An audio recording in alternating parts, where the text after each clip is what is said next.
Hi, welcome to another video from Dr. Lock. We're looking at the Chubb Mortice lock, and one of the most common faults is with the Chubb Mortice lock is that this part actually wears out. This is called a key curtain or a key guide for the Chubb Mortice lock.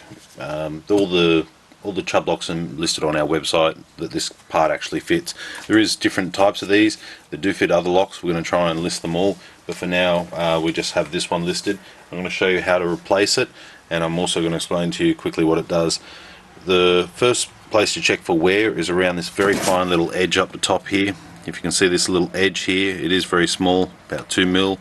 When the key rotates, that can wear out when it rubs against the hard metal, and when that does wear out, your key, when you normally insert it in straight, will then start to move around a bit. You might not even notice the movement, but if your lock is clicky or not working properly, that might be the case. It is one of the more common faults of these type of locks that this little tiny edge here does wear out. So when your key goes in, it goes into this part right here, and as it rotates, basically it wears around there.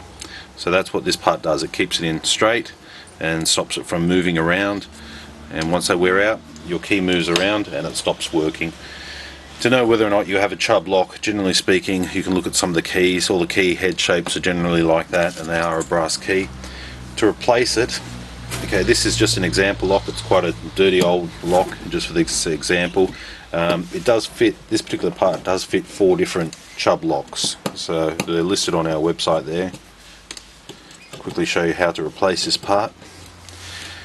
Chubb is one of the more friendlier type of locks, mortise locks to replace. You shouldn't have too much trouble. Sorry, this lock is being a little bit difficult, so I'll just open it up. Chubb is a very precise lock, and that is why when this part wears out, it does make the key hard to turn or clicky or unreliable. So, okay, there we go. That's the inside of this particular Chubb lock. You can see even here the wear marks on against this steel. This part here isn't as strong as the steel, so of course this part wears out, and it sits right there. So let's take that out there. That's the part. That's the same part there. So to install it, you simply push it in. There's a little spring down the bottom here. Push it in, it'll clip in just like that, and then you put the lid back on, and that part is now installed. Put the lid back on, and that part is installed just like that. You screw it up. Now with this particular lock, just take note in case anything goes flying. There is one spring around here that's not likely to move. This particular lock is missing all its levers here.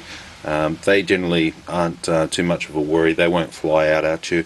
There is a spring up here. If any of this falls out by watching this video, you can quickly identify what needs to go back where.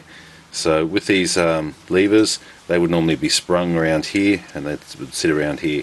As long as you just keep them all in place and you just simply remove that part there, you won't have a problem.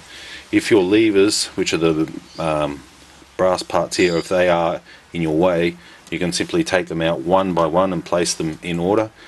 Make sure you do number them and place them in order, because they have to go back in the exact same order.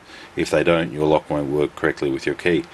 So that's the Chubb lock, and just remember that those levers will need to be sprung. I was hoping that this particular lock would have the levers in, but it doesn't. But that's enough to show you how to replace one, and from this video you should be able to replace one quite easily. For any more locks and parts and things like that, please email us. Thanks for watching.